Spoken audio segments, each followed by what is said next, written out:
serbo kasing bakterya.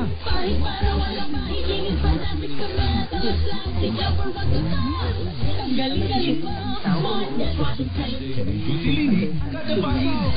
This washing break is manufactured by ACS Manufacturing Corporation, ISO certified world-class quality. Pero ngayon nga, tutukan.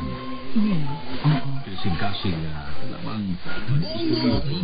Kami liwag ka bombo na nagtitinira. Nag-top cross, pasan kagagalan ka mga Pinoy and heart disease. Masala sa datos ng Philippine Statistics Authority, ang estimated heart disease ang top killer. Nag-185,192 na kaso o katumbas ka 19% ang total deaths sa nasyon. Para sa number one and most trusted radio network in the country, Bombo Radio Philippines.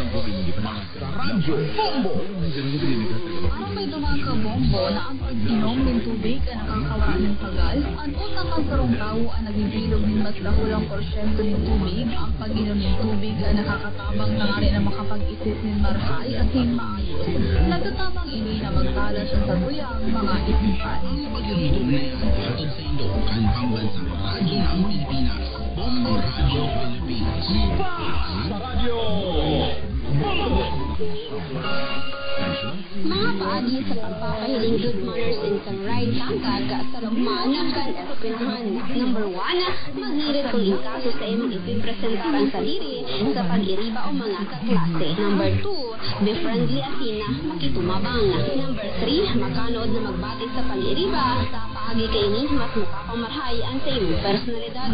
Number 4, maging mabuot. Number 5, siyangkal. Number 6, daming pairalan ang sa imong marhay na pag-uugali sa anuman na sitwasyon. Number 7, magtabang sa ibakuna, kinakaipuhan. Number 8, i-level ang boses sa tamang lugar kung hain na kamutandaan na ang marhay na pag-uugali ang nagpapailing mana sa marhay na pagkatao kan sarong personalidad.